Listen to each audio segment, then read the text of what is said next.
What is up, guys? Welcome to our belly fat series. I'm very excited. So today, this first video is going to be kind of about why belly fat is so dangerous and just kind of explaining things a little bit. So that's what we're gonna do.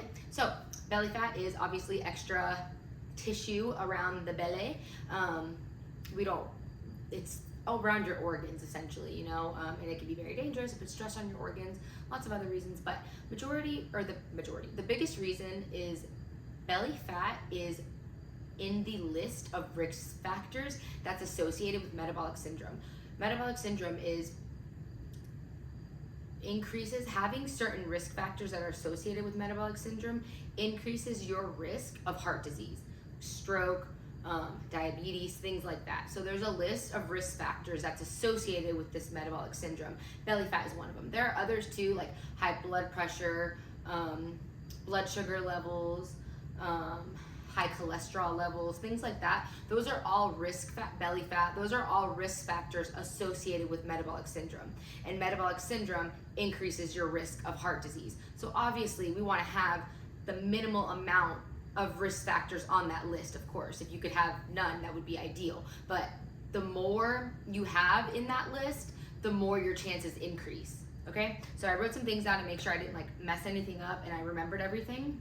So yeah, it leads to many chronic diseases. I already explained that. So I guess I want to make sure I covered the other ones because they are very important. So other factors are blood pressure, high sugar, cholesterol. I did cover all of them. Okay, so and remember the increase in risk factors increases your risk of this heart diseases.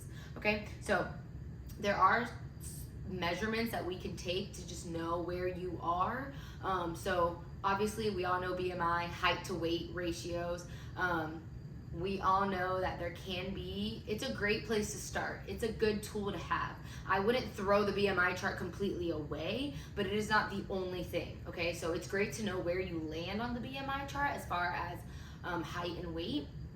Especially for somebody who is not, a trained individual, doesn't have a lot of muscle mass on them, the BMI chart is actually going to be very accurate.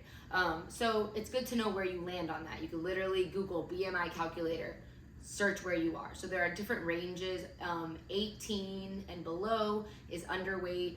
18.5 and 25 is normal. 25 to 29 is overweight, and then 29 or 30 and above puts you at obese.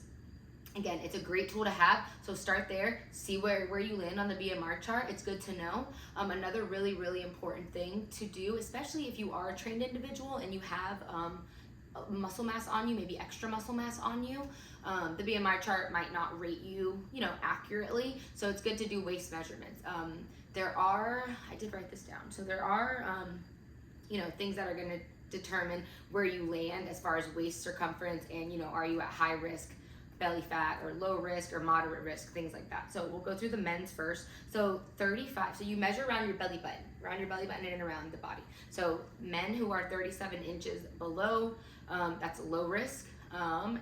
37 to 40 is a moderate risk, and then 40 or higher is a high risk.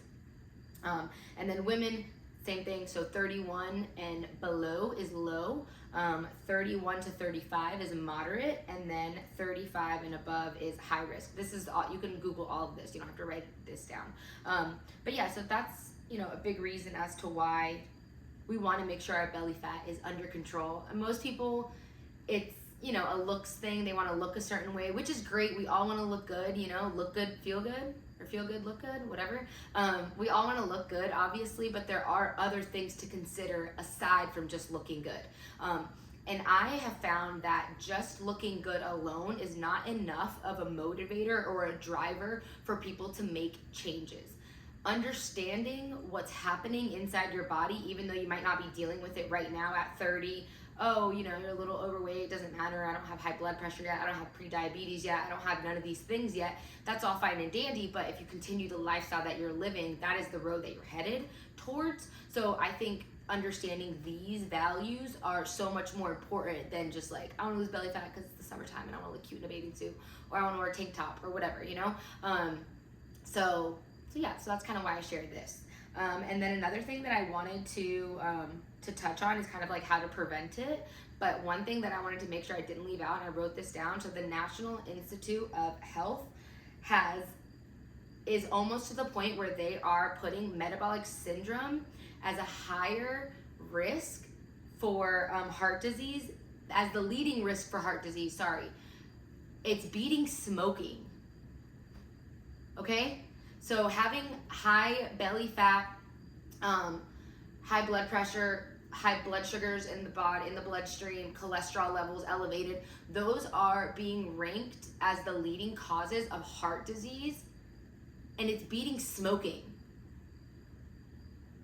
Pause for dramatic effect. Like, that is so serious, you know? So anyways, a few ways to prevent it. We're gonna get deeper into this in the later videos. This first video was just kind of like, why is it so dangerous? What does everybody talk about belly fat? Is it just aesthetic? Who cares? I have a little extra belly fat. And sure, everybody needs a little extra belly fat, but we're talking about like an excess of adipose tissue. So anyways, how to prevent it, like I said, we'll talk about it later, but just to give you a quick, you know, what the next few weeks are gonna be about is, you know, eating nutritious foods, mostly whole foods. Processed foods do have their place. Making sure that you're getting regular exercise consistently, and then making sure that you are getting your yearly physicals done. That is so important. So that way, in case you are, you know, close to these levels, you can get ahead of it. You can course correct. There's no way, like, you easily, if someone is on the verge of being pre-diabetic, if they can course correct, lose maybe 5 to 10 pounds, that's all it takes, they can literally get off of the pre-diabetic scale, you know? So it's really important to get your yearly physicals done and try to get your blood work done at least once a year, and then read over your numbers, because doctors tend to not tell you that you're close to being pre-diabetic until you are pre-diabetic, you know what I mean? Like, if being pre-diabetic is, you know, I don't know, 140, and being, you know, not being pre-diabetic is 139. I want to know when I hit 139. I don't want to know when I hit 140. You know what I mean? Because once you hit 139, you can do something about it. So it's really important to get your blood work and literally Google it. What are normal blood sugar levels? What are normal cholesterol levels? That's all you got to do. And so just so you're aware of what's going on in your body. So that is all that this first one was about. So, you know, homework, I guess. See where you are on the BMI chart. Do a little waist measurement circumference. See where you land on that. If you have any questions at all, just comment or shoot me an email, a Slack, whatever.